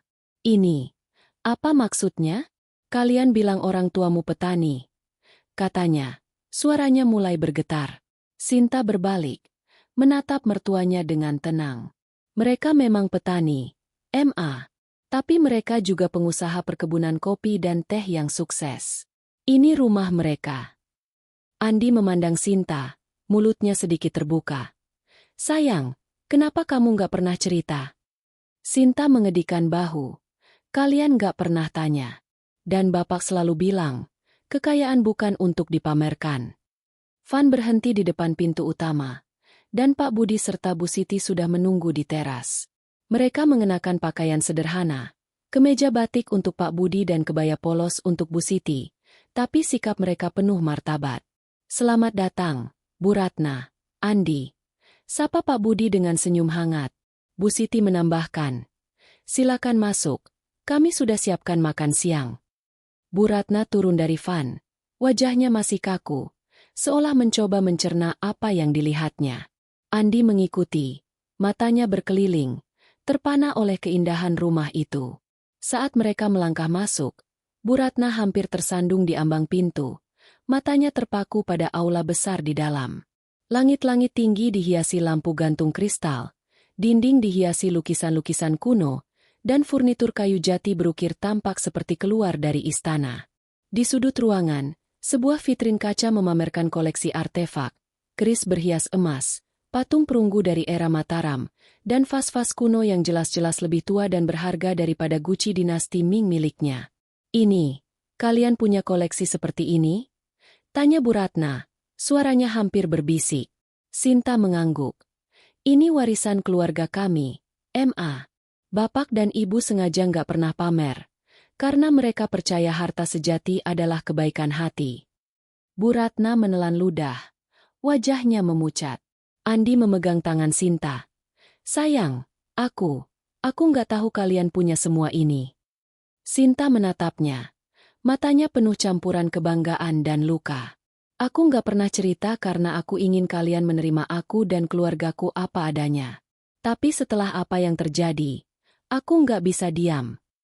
Bu Siti mengajak mereka ke ruang makan, di mana meja besar sudah disiapkan dengan hidangan tradisional. Nasi liwet, ayam bakar, sayur lodeh, dan kue-kue kampung yang disajikan dengan piring porselen antik. Bu Ratna duduk dengan canggung. Tangannya gemetar saat mengambil sendok. "Kalian, hidup sederhana di kota, tapi punya rumah seperti ini?" tanyanya, masih tidak percaya. Pak Budi tersenyum. "Kami pilih hidup sederhana, Bu. Tapi kami juga punya tanggung jawab menjaga warisan leluhur. Ini semua hasil kerja keras, bukan untuk pamer." Sinta memperhatikan wajah Bu Ratna yang berubah dari sombong menjadi kaku, dan Andi yang terus mencuri pandang ke arahnya, seolah mencoba memahami istrinya yang selama ini menyimpan rahasia besar. Perjalanan ke kampung ini baru saja dimulai, tapi Sinta tahu, ini adalah awal dari pengungkapan yang akan mengguncang pandangan mereka selamanya. Langit di atas kampung Sinta berwarna biru cerah, dengan awan putih tipis yang melayang perlahan. Di dalam rumah megah keluarga Sinta, suasana ruang makan dipenuhi aroma nasi liwet dan ayam bakar yang baru disajikan. Meja besar dari kayu jati berukir dihiasi piring-piring porselen antik, masing-masing dengan motif bunga yang halus, menambah kesan kemewahan yang kontras dengan kesederhanaan Pak Budi dan Bu Siti. Sinta duduk di samping Andi, memperhatikan wajah Bu Ratna yang masih kaku, seolah belum pulih dari keterkejutan melihat rumah ini. Andi, di sisi lain, terus mencuri pandang ke arah Sinta. Wajahnya bercampur antara kagum dan kebingungan. Bu Ratna memegang sendok dengan tangan yang sedikit gemetar, matanya berkeliling, menyerap setiap detail ruangan. Lampu gantung kristal yang berkilau di langit-langit, lukisan-lukisan kuno yang tergantung di dinding, dan vitrin kaca di sudut yang memamerkan koleksi artefak bersejarah. "Jadi, ini rumah kalian?" tanyanya pelan. Suaranya masih penuh ketidakpercayaan. Pak Budi mengangguk dengan senyum ramah. "Ya, Bu Ratna, ini rumah kami. Kami sengaja hidup sederhana di luar, tapi ini warisan leluhur yang kami jaga." Bu Siti menambahkan dengan lembut. "Kami nggak suka pamer, Bu. Yang penting hidup bahagia dan bermanfaat untuk orang lain." Sinta memperhatikan reaksi Bu Ratna. Mertuanya yang biasanya penuh percaya diri kini terlihat seperti kehilangan kata-kata. "Tapi, kalian bilang kalian petani," kata Bu Ratna. Nadanya hampir seperti menuduh. Sinta menarik napas dalam-dalam, menahan dorongan untuk menjawab dengan tajam. "Mereka memang petani, Ma. Tapi bapak dan ibu juga punya bisnis perkebunan kopi dan teh yang sudah berjalan puluhan tahun. Ladang kami menghasilkan banyak, dan bapak pintar mengelola investasi," jelas Sinta dengan nada yang tegas tapi sopan. Andi memandang Sinta, matanya penuh pertanyaan. "Sayang, kenapa kamu nggak pernah cerita soal ini?" Aku pikir orang tuamu cuma petani biasa," katanya. Suaranya bercampur rasa bersalah. Sinta menatapnya. Hatinya masih terluka karena sikap Andi saat insiden Guci. "Aku nggak cerita karena bapak selalu bilang kekayaan bukan untuk dipamerkan. Aku ingin kalian menerima aku apa adanya, bukan karena harta. Tapi setelah apa yang terjadi di rumah, aku nggak bisa diam lagi," jawabnya. Suaranya penuh emosi tapi terkendali. Bu Ratna menunduk, memainkan sendok di tangannya. "Jadi, semua ini hasil kerja keras kalian?" tanyanya, kali ini tanpa nada sinis. Pak Budi mengangguk. "Iya, Bu. Leluhur kami mulai dari nol, membangun perkebunan di tanah ini. Kami lanjutkan, tapi kami pilih hidup sederhana supaya anak-anak kami, seperti Sinta, tahu nilai kerja keras dan kerendahan hati. Bu Siti tersenyum kecil. Kami juga banyak membantu warga desa. Sekolah, klinik, jalan aspal di sini, semua dari hasil perkebunan kami. Sinta bangkit, mengajak Andi dan Bu Ratna untuk berkeliling rumah. Ayo, Ma, Andi, biar aku tunjukkan lebih banyak, katanya. Matanya bersinar dengan kebanggaan. Mereka melangkah keluar dari ruang makan, menuju aula utama. Bu Ratna hampir tersandung saat melewati ambang pintu. Matanya terpaku pada koleksi artefak di vitrin kaca. Ini, keris kuno? Tanyanya. Suaranya bergetar saat melihat sebuah keris dengan gagang emas yang dihiasi batu permata. Pak Budi mengangguk. Ya, itu dari era Mataram, Bu. Nilainya. Ya, mungkin puluhan kali lipat dari Guci dinasti Ming. Bu Ratna menelan ludah. Wajahnya memucat. Sinta bisa melihat mertuanya mulai menyadari betapa keliru anggapannya selama ini. Mereka melanjutkan ke taman belakang, di mana kolam renang Infinity membentang dengan pemandangan bukit hijau di kejauhan. Air mancur marmer berdiri di tengah taman, dikelilingi bunga-bunga eksotis yang ditanam dengan rapi. Ini, seperti resor bintang 5, gumam Andi, matanya melebar. Sinta tersenyum kecil. Bapak suka taman ini. Katanya, ini tempat terbaik untuk berpikir. Mereka lalu menuju garasi, yang tersembunyi di sisi rumah. Ketika pintu garasi otomatis terbuka, Bu Ratna dan Andi terdiam. Di dalam, deretan mobil mewah berjajar rapi. Mercedes-Benz hitam mengilap, Porsche merah menyala, dan Bentley Silver yang jarang disentuh. Kalian, punya mobil-mobil ini? Tanya Bu Ratna. Suaranya hampir tidak terdengar. Pak Budi tertawa kecil. Kami jarang pakai, Bu. Pick-up tua itu lebih nyaman untuk ke ladang. Bu Ratna hanya mengangguk. Wajahnya menunjukkan campuran kagum dan malu. Sinta membawa mereka ke perpustakaan pribadi Pak Budi. Sebuah ruangan luas dengan rak-rak kayu penuh buku-buku langka dan dokumen investasi. Di sudut ruangan, sebuah meja kaca memamerkan piagam penghargaan dari Asosiasi Pengusaha Perkebunan, serta foto-foto Pak Budi bersama pejabat tinggi saat meresmikan proyek sosial di desa. Bapak juga membantu bangun sekolah dan klinik di sini, kata Sinta, menunjuk foto peresmian klinik kesehatan. Bu Ratna menatap foto itu, mulutnya sedikit terbuka. Kalian, melakukan semua ini? Tanyanya, suaranya penuh ketidakpercayaan. Sinta mengangguk. Iya, Ma. Bapak dan Ibu selalu bilang, harta itu cuma alat. Yang penting bagaimana kita pakai untuk kebaikan. Andi memegang tangan Sinta. Wajahnya penuh penyesalan. Sayang, aku nggak tahu kalian punya semua ini. Aku pikir, Sinta memotong dengan lembut. Kamu pikir kami cuma keluarga petani miskin yang nggak tahu apa-apa. Tapi sekarang kamu tahu, Andi. Dan Mama juga tahu. Bu Ratna menunduk. Tangannya memainkan ujung gaunnya. Untuk pertama kalinya, dia tidak punya kata-kata untuk membalas. Sinta bisa melihat perubahan di wajah mertuanya. Keangkuhan yang biasa terlihat mulai luntur, digantikan oleh ekspresi yang sulit dibaca, campuran antara malu dan kagum. Sinta, mungkin aku terlalu cepat menilai, kata Bu Ratna pelan, suaranya hampir tidak terdengar. Sinta mengangguk. Kami nggak minta apa-apa. Ma, cuma ingin dihormati seperti keluarga. Makan siang berlangsung dengan suasana yang lebih hangat. Bu Siti bercerita tentang masa kecil Sinta di kampung, tentang bagaimana dia suka berlari di ladang kopi dan membantu membuat kue apem. Pak Budi menambahkan cerita tentang leluhurnya yang membangun perkebunan dari nol, dengan kerja keras dan kejujuran. Bu Ratna mendengarkan dengan saksama, sesekali mengangguk. Wajahnya jauh lebih lembut dari sebelumnya. Andi, yang duduk di samping Sinta, memegang tangannya erat, seolah ingin meminta maaf tanpa kata-kata. Setelah makan, Sinta mengajak mereka berjalan ke ladang kopi yang membentang di belakang rumah.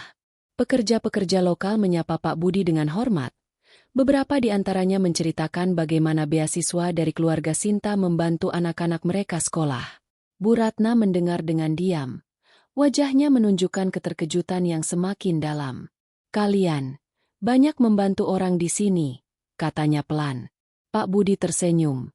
"Itu tugas kami, Bu. Harta cuma titipan. Yang penting bagaimana kita berbagi." Saat matahari mulai condong ke barat, Sinta merasa beban di hatinya sedikit berkurang. Pengungkapan kekayaan keluarganya bukan hanya tentang membuktikan sesuatu kepada Bu Ratna dan Andi, tapi juga tentang menegaskan martabat keluarganya. Tapi dia tahu, perjalanan ini belum selesai. Reaksi Bu Ratna dan Andi selanjutnya akan menentukan apakah hubungan keluarga ini bisa diperbaiki, atau justru semakin retak. Sinta menatap ladang kopi yang hijau, berjanji dalam hati untuk tetap menjaga nilai-nilai yang diajarkan orang tuanya, apapun yang terjadi. Langit di atas kampung Sinta berwarna biru cerah, dengan awan putih tipis yang melayang perlahan. Di dalam rumah megah keluarga Sinta, suasana ruang makan dipenuhi aroma nasi liwet dan ayam bakar yang baru disajikan. Meja besar dari kayu jati berukir dihiasi piring-piring porselen antik, masing-masing dengan motif bunga yang halus, menambah kesan kemewahan yang kontras dengan kesederhanaan Pak Budi dan Bu Siti. Sinta duduk di samping Andi, memperhatikan wajah Bu Ratna yang masih kaku, seolah belum pulih dari keterkejutan melihat rumah ini.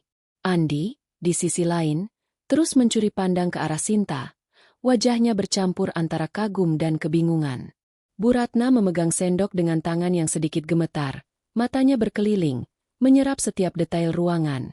Lampu gantung kristal yang berkilau di langit-langit, lukisan-lukisan kuno yang tergantung di dinding, dan vitrin kaca di sudut yang memamerkan koleksi artefak bersejarah. "Jadi, ini rumah kalian?" tanyanya pelan. Suaranya masih penuh ketidakpercayaan. Pak Budi mengangguk dengan senyum ramah. "Ya, Bu Ratna, ini rumah kami. Kami sengaja hidup sederhana di luar, tapi ini warisan leluhur yang kami jaga." Bu Siti menambahkan dengan lembut. "Kami nggak suka pamer, Bu. Yang penting hidup bahagia dan bermanfaat untuk orang lain." Sinta memperhatikan reaksi Bu Ratna. Mertuanya yang biasanya penuh percaya diri kini terlihat seperti kehilangan kata-kata. "Tapi, kalian bilang kalian petani," kata Bu Ratna. Nadanya hampir seperti menuduh. Sinta menarik napas dalam-dalam, menahan dorongan untuk menjawab dengan tajam. "Mereka memang petani, Ma. Tapi bapak dan ibu juga punya bisnis perkebunan kopi dan teh yang sudah berjalan puluhan tahun. Ladang kami menghasilkan banyak, dan bapak pintar mengelola investasi," jelas Sinta dengan nada yang tegas tapi sopan. Andi memandang Sinta, matanya penuh pertanyaan. "Sayang, kenapa kamu nggak pernah cerita soal ini?" Aku pikir orang tuamu cuma petani biasa," katanya. Suaranya bercampur rasa bersalah. Sinta menatapnya. Hatinya masih terluka karena sikap Andi saat insiden Gucci. "Aku nggak cerita karena bapak selalu bilang kekayaan bukan untuk dipamerkan. Aku ingin kalian menerima aku apa adanya, bukan karena harta. Tapi setelah apa yang terjadi di rumah, aku nggak bisa diam lagi," jawabnya. Suaranya penuh emosi tapi terkendali. Bu Ratna menunduk, memainkan sendok di tangannya. "Jadi, semua ini hasil kerja keras kalian?" tanyanya, kali ini tanpa nada sinis. Pak Budi mengangguk. "Iya, Bu. Leluhur kami mulai dari nol, membangun perkebunan di tanah ini. Kami lanjutkan, tapi kami pilih hidup sederhana supaya anak-anak kami, seperti Sinta, tahu nilai kerja keras dan kerendahan hati." Bu Siti tersenyum kecil. "Kami juga banyak membantu warga desa. Sekolah, klinik, jalan aspal di sini, semua dari hasil perkebunan kami." Sinta bangkit, mengajak Andi dan Bu Ratna untuk berkeliling rumah. "Ayo, Ma, Andi, biar aku tunjukkan lebih banyak," katanya. Matanya bersinar dengan kebanggaan. Mereka melangkah keluar dari ruang makan, menuju aula utama. Bu Ratna hampir tersandung saat melewati ambang pintu. Matanya terpaku pada koleksi artefak di vitrin kaca. "Ini, keris kuno?" tanyanya. Suaranya bergetar saat melihat sebuah keris dengan gagang emas yang dihiasi batu permata. Pak Budi mengangguk. Ya, itu dari era Mataram, Bu. Nilainya. Ya, mungkin puluhan kali lipat dari Gucci dinasti Ming. Bu Ratna menelan ludah. Wajahnya memucat. Sinta bisa melihat mertuanya mulai menyadari betapa keliru anggapannya selama ini. Mereka melanjutkan ke taman belakang, di mana kolam renang Infinity membentang dengan pemandangan bukit hijau di kejauhan. Air mancur marmer berdiri di tengah taman, dikelilingi bunga-bunga eksotis yang ditanam dengan rapi. Ini, seperti resor bintang 5, gumam Andi, matanya melebar. Sinta tersenyum kecil. Bapak suka taman ini, katanya. Ini tempat terbaik untuk berpikir. Mereka lalu menuju garasi, yang tersembunyi di sisi rumah. Ketika pintu garasi otomatis terbuka, Bu Ratna dan Andi terdiam. Di dalam, deretan mobil mewah berjajar rapi. Mercedes-Benz hitam mengilap, Porsche merah menyala, dan Bentley Silver yang jarang disentuh. Kalian punya mobil-mobil ini? Tanya Bu Ratna. Suaranya hampir tidak terdengar. Pak Budi tertawa kecil. Kami jarang pakai, Bu. Pick-up tua itu lebih nyaman untuk ke ladang. Bu Ratna hanya mengangguk. Wajahnya menunjukkan campuran kagum dan malu. Sinta membawa mereka ke perpustakaan pribadi Pak Budi. Sebuah ruangan luas dengan rak-rak kayu penuh buku-buku langka dan dokumen investasi. Di sudut ruangan, sebuah meja kaca memamerkan piagam penghargaan dari Asosiasi Pengusaha Perkebunan, serta foto-foto Pak Budi bersama pejabat tinggi saat meresmikan proyek sosial di desa. Bapak juga membantu bangun sekolah dan klinik di sini, kata Sinta, menunjuk foto peresmian klinik kesehatan. Bu Ratna menatap foto itu. Mulutnya sedikit terbuka. Kalian melakukan semua ini? Tanyanya. Suaranya penuh ketidakpercayaan. Sinta mengangguk. Iya, Ma. Bapak dan Ibu selalu bilang, harta itu cuma alat. Yang penting bagaimana kita pakai untuk kebaikan. Andi memegang tangan Sinta. Wajahnya penuh penyesalan. Sayang, aku nggak tahu kalian punya semua ini. Aku pikir, Sinta memotong dengan lembut. Kamu pikir kami cuma keluarga petani miskin yang nggak tahu apa-apa. Tapi sekarang kamu tahu. Andi, dan Mama juga tahu. Bu Ratna menunduk. Tangannya memainkan ujung gaunnya. Untuk pertama kalinya, dia tidak punya kata-kata untuk membalas. Sinta bisa melihat perubahan di wajah mertuanya. Keangkuhan yang biasa terlihat mulai luntur, digantikan oleh ekspresi yang sulit dibaca, campuran antara malu dan kagum. Sinta, mungkin aku terlalu cepat menilai, kata Bu Ratna pelan. Suaranya hampir tidak terdengar. Sinta mengangguk. Kami nggak minta apa-apa, Ma. Cuma ingin dihormati seperti keluarga. Makan siang berlangsung dengan suasana yang lebih hangat. Bu Siti bercerita tentang masa kecil Sinta di kampung, tentang bagaimana dia suka berlari di ladang kopi dan membantu membuat kue apem. Pak Budi menambahkan cerita tentang leluhurnya yang membangun perkebunan dari nol, dengan kerja keras dan kejujuran. Bu Ratna mendengarkan dengan saksama, sesekali mengangguk, wajahnya jauh lebih lembut dari sebelumnya. Andi, yang duduk di samping Sinta, memegang tangannya erat, seolah ingin meminta maaf tanpa kata-kata. Setelah makan, Sinta mengajak mereka berjalan ke ladang kopi yang membentang di belakang rumah. Pekerja-pekerja lokal menyapa Pak Budi dengan hormat. Beberapa di antaranya menceritakan bagaimana beasiswa dari keluarga Sinta membantu anak-anak mereka sekolah. Bu Ratna mendengar dengan diam. Wajahnya menunjukkan keterkejutan yang semakin dalam. Kalian banyak membantu orang di sini, katanya pelan. Pak Budi tersenyum. Itu tugas kami, Bu. Harta cuma titipan. Yang penting bagaimana kita berbagi. Saat matahari mulai condong ke barat, Sinta merasa beban di hatinya sedikit berkurang. Pengungkapan kekayaan keluarganya bukan hanya tentang membuktikan sesuatu kepada Bu Ratna dan Andi, tapi juga tentang menegaskan martabat keluarganya. Tapi dia tahu, perjalanan ini belum selesai. Reaksi Bu Ratna dan Andi selanjutnya akan menentukan apakah hubungan keluarga ini bisa diperbaiki, atau justru semakin retak. Sinta menatap ladang kopi yang hijau, berjanji dalam hati untuk tetap menjaga nilai-nilai yang diajarkan orang tuanya, apapun yang terjadi.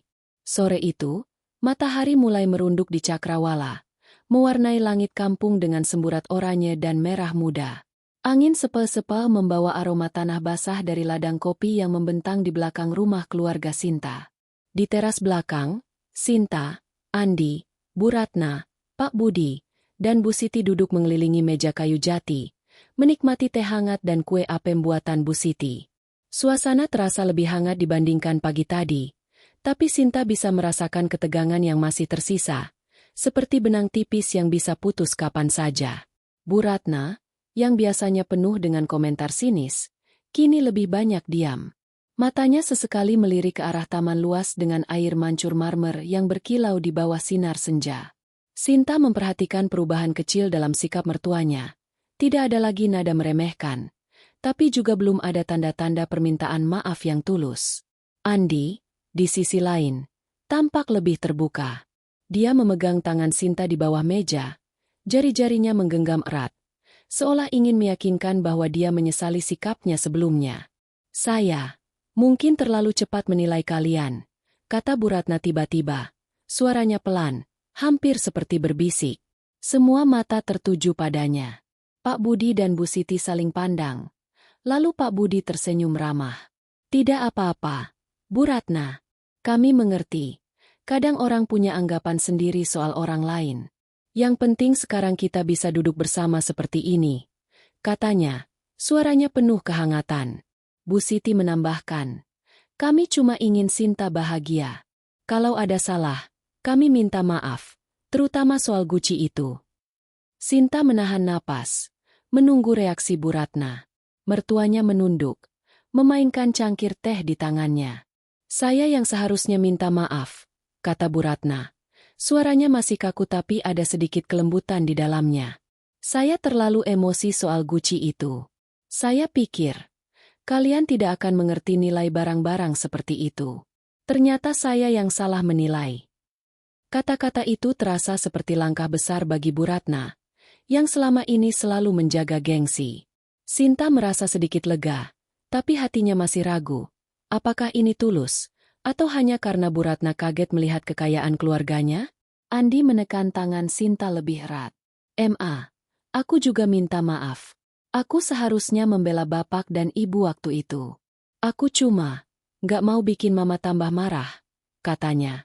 Matanya memandang Sinta dengan penuh penyesalan. Sinta mengangguk pelan, tapi luka di hatinya belum sepenuhnya sembuh. Aku cuma ingin kita saling menghormati. Andi, bapak dan ibu gak pantas diperlakukan seperti itu. Jawabnya, suaranya lembut tapi tegas.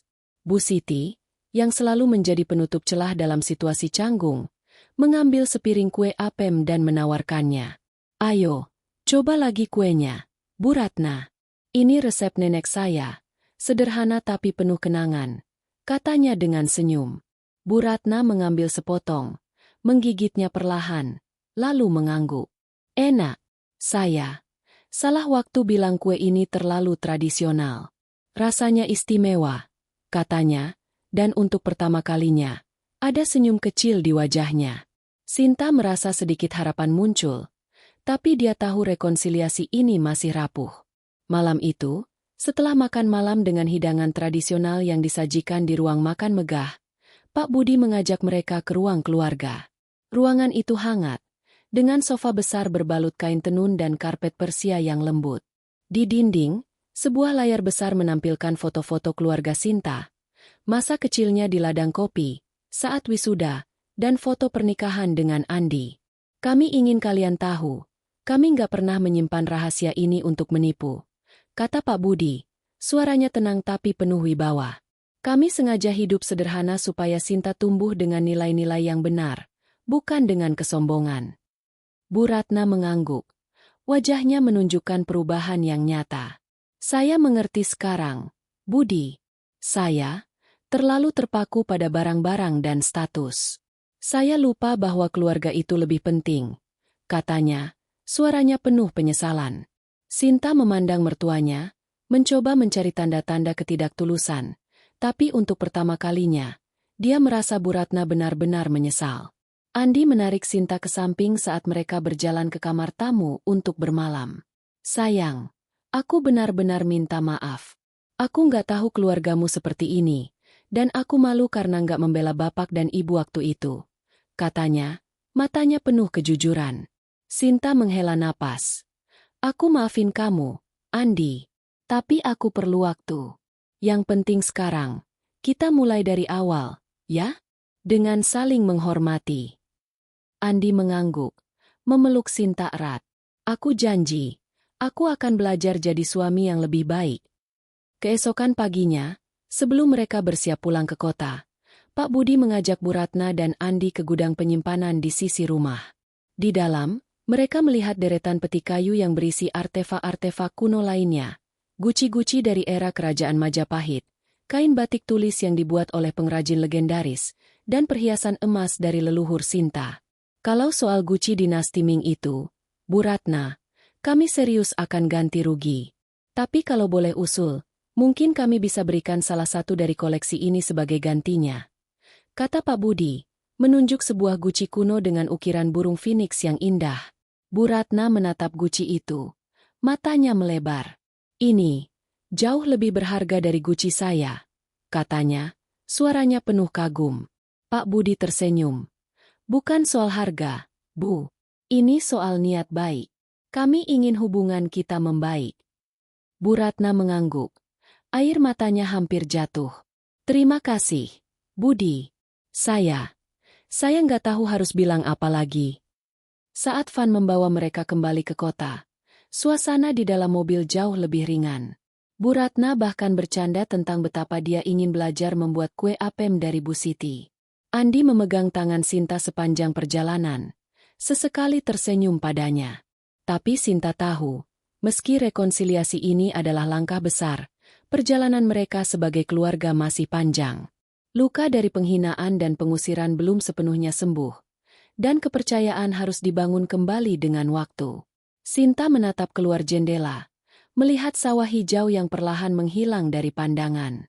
Dia merasa lega, tapi juga waspada. Pengungkapan kekayaan keluarganya telah mengubah cara Bu Ratna dan Andi memandang mereka. Tapi Sinta berjanji dalam hati untuk tetap setia pada nilai-nilai yang diajarkan orang tuanya. Kerendahan hati, kebaikan, dan martabat. Apapun yang terjadi selanjutnya, dia tahu keluarganya akan selalu menjadi pilar kekuatannya. Langit pagi di kampung Sinta terlihat cerah, dengan sinar matahari yang lembut menyelinap melalui celah-celah pohon kelapa di sekitar rumah megah keluarga Sinta. Hari ini adalah hari terakhir kunjungan Andi dan Bu Ratna sebelum mereka kembali ke kota. Suasana di rumah terasa lebih ringan dibandingkan kemarin, namun Sinta masih merasakan sedikit ketegangan di udara, seperti embun yang belum sepenuhnya menguap. Rekonsiliasi yang rapuh kemarin malam telah membuka pintu untuk pemahaman baru, tapi Sinta tahu bahwa membangun kepercayaan kembali membutuhkan lebih dari sekadar permintaan maaf. Pagi itu, Sinta bangun lebih awal untuk membantu Bu Siti menyiapkan sarapan. Di dapur yang luas, aroma kopi robusta dari ladang keluarga mengisi udara, bercampur dengan wangi nasi kuning dan ayam panggang yang disiapkan dengan cermat. Bu Siti tersenyum pada Sinta. Nak, Ibu senang melihat kalian mulai berdamai. Tapi hati-hati, ya. Jangan paksa sesuatu kalau belum waktunya. Sinta mengangguk, memeluk ibunya sebentar. Ibu tenang saja. Aku cuma ingin mereka menghormati kita. Kalau mereka tulus, aku akan coba buka hati lagi. Katanya, suaranya penuh tekad. Di ruang makan, Pak Budi sudah duduk bersama Andi, mengobrol tentang bisnis perkebunan. Kopi kami diekspor ke beberapa negara, Andi. Tapi yang paling penting, kami pastikan pekerja kami dapat upah layak dan anak-anak mereka bisa sekolah. Kata Pak Budi, menunjukkan dokumen-dokumen di tabletnya. Andi mendengarkan dengan penuh perhatian. Wajahnya menunjukkan kekaguman. Bapak, saya nggak nyangka bisnis perkebunan bisa sebesar ini. Saya kira, ya, cuma ladang biasa. Katanya, sedikit malu. Pak Budi tertawa kecil. Banyak yang berpikir begitu. Tapi di balik kesederhanaan, ada kerja keras yang tak terlihat. Bu Ratna masuk ruang makan, mengenakan kebaya sederhana yang dipinjamkan Bu Siti. Untuk pertama kalinya, dia tidak mengenakan pakaian mahal atau perhiasan mencolok, dan Sinta memperhatikan perubahan kecil itu. Pagi, Semua. Sapa Bu Ratna. Suaranya lebih lembut dari biasanya. Dia duduk di samping Andi, melirik hidangan di meja. Nasi kuning? Ini favorit saya waktu kecil, katanya, dan ada sedikit kehangatan di senyumnya. Sinta merasa sedikit terkejut. Ini pertama kalinya Bu Ratna terlihat begitu manusiawi. Sarapan berlangsung dengan obrolan ringan. Bu Ratna bahkan memuji rasa ayam panggang. Siti, kamu harus ajari saya bikin bumbu ini. Rasanya beda dari yang di kota. Bu Siti tersenyum. Dengan senang hati, Bu. Nanti kita masak bareng kalau ada waktu. Sinta memperhatikan interaksi itu. Merasa ada harapan kecil yang mulai tumbuh. Tapi dia tetap waspada. Luka dari penghinaan dan pengusiran masih terasa. Dan dia tidak ingin terburu-buru memaafkan. Setelah sarapan, Pak Budi mengajak seluruh keluarga untuk berjalan-jalan ke ladang teh yang terletak sekitar 1 kilometer dari rumah. Ini ladang kesayangan saya, katanya sambil memimpin mereka melewati jalan setapak yang dikelilingi pohon-pohon rindang. Bu Ratna, yang awalnya ragu-ragu, mulai terlihat menikmati pemandangan, hamparan teh hijau yang membentang luas, dengan pekerja yang tersenyum ramah saat menyapa Pak Budi. Budi, berapa luas ladang ini? Tanya Bu Ratna, suaranya penuh rasa ingin tahu. Sekitar 100 hektar, Bu. Kami kelola bersama warga desa, jawab Pak Budi. Bu Ratna mengangguk. Wajahnya menunjukkan kagum yang tulus. Di tengah ladang, seorang pekerja tua mendekat, membawa keranjang penuh daun teh segar. Pak Budi, ini contoh hasil panen hari ini, katanya, menunjukkan daun-daun hijau yang harum. Bu Ratna memandang keranjang itu, lalu bertanya, jadi, ini yang jadi teh mahal di kota? Pak Budi tertawa. Betul, Bu. Tapi di sini, kami lebih bangga bisa kasih kerja untuk warga. Bu Ratna mengangguk. Matanya menunjukkan pemahaman baru. Sinta memperhatikan, merasa bahwa mertuanya mulai melihat dunia dari sudut pandang yang berbeda. Saat kembali ke rumah, Andi menarik Sinta ke samping, di bawah pohon mangga besar di halaman. Sayang, aku tahu aku salah besar waktu nggak membela bapak dan ibu. Melihat semua ini, aku malu banget sama sikapku dulu, katanya, matanya penuh penyesalan. Sinta memandangnya, hatinya mulai melunak. Andi, aku cuma ingin kamu hargai keluargaku. Aku cinta kamu, tapi aku nggak bisa terima kalau orang tuaku direndahkan, katanya. Andi mengangguk, memeluknya erat. Aku janji, aku akan belajar. Aku nggak mau kehilangan kamu. Sore itu, sebelum mereka bersiap pulang, Bu Siti memberikan Bu Ratna sebuah syal rajutan berwarna biru lembut. Ini buat Bu Ratna, kenang-kenangan dari kami, katanya dengan senyum. Bu Ratna menerimanya. Matanya berkaca-kaca. Terima kasih, Siti. Saya akan simpan ini baik-baik, katanya, suaranya bergetar. Untuk pertama kalinya, Sinta melihat air mata di mata mertuanya, dan itu membuatnya merasa campur aduk, antara haru dan masih sedikit ragu. Saat Van melaju meninggalkan kampung, Sinta duduk di samping Andi, tangan mereka saling menggenggam. Bu Ratna, yang duduk di depan, sesekali melirik ke belakang, tersenyum tipis pada Sinta. Sinta, kapan-kapan kita kesini lagi, ya? Saya ingin belajar bikin kue apem sama Siti, katanya. Dan ada kelembutan baru dalam nada suaranya. Sinta mengangguk. Tentu, Ma. Kami selalu terbuka untuk keluarga.